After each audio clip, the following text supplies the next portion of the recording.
नमस्कार, नया सवेरा न्यूज़ में आप सभी का स्वागत है। देखिए पूरी खबर विस्तार से।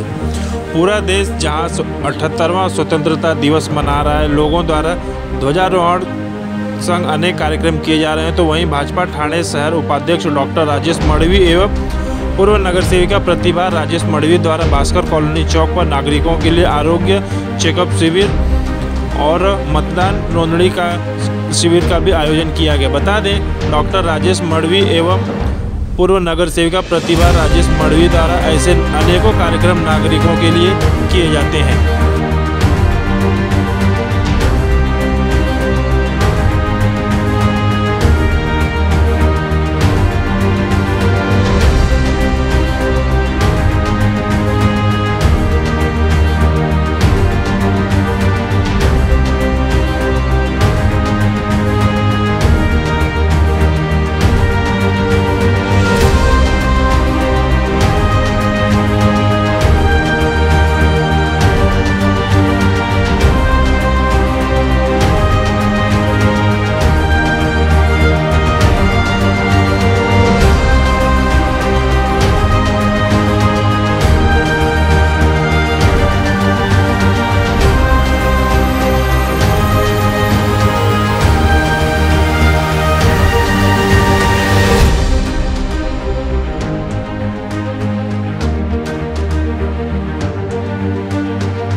भाजपा ठाणे शहर जिल्हा व डॉक्टर राजेश मढ़वी फाउंडेशन यांच्या संयुक्त विद्यमाने आपण स्वातंत्र्य दिनाच्या या 78व्या वर्षात एक झेंडावंदन तसेच आरोग्य शिबिर आणि विविध योजनांचा कॅम्प आयोजित केलेला आहे।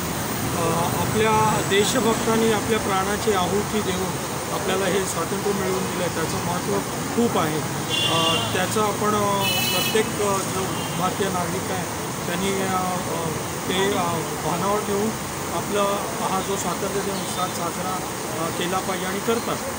तर आज आपण या ठिकाणी भास्कर कॉलोनीच्या ठिकाणी झेंडावंदन आपले प्रसिद्ध हृदय विकार तज्ज्ञ डॉक्टर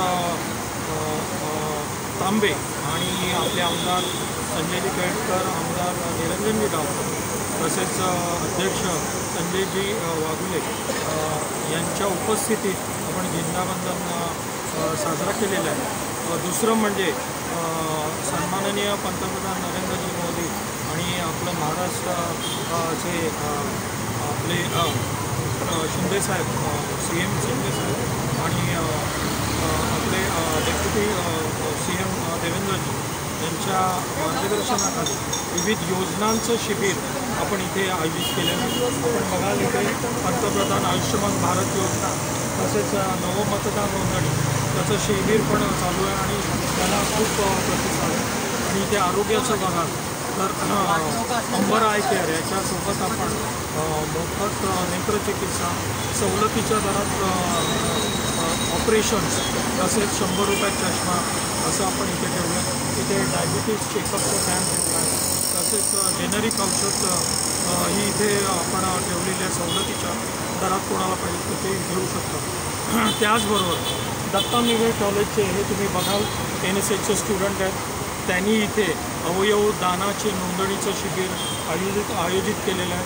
त्याचबरोबर एड्स किंवा जलजन्य आजार याबद्दल जागृतीही त्यांनी पथनाट्य करून केलेले आहे। असा हा भरगच्च कार्यक्रम इथे आपण केलेला आहे। मी सर्व नागरिकांना आवाहन करीन आपण या योजनेचा लाभ घ्यावा आणि मी सर्वांना स्वातंत्र्य दिनाच्या खूप खूप शुभेच्छा। सर किती सकाळी 9 पासून तरी मला वाटतं 150-200च्या वर नागरिक येऊन गेलेले आहेत आणि अजून चालूच आहे शिबिर, दोन्हीकडे शिबिर चालू आहे। तरी आपण 2 पर्यंत हे शिबिर चालू ठेवू।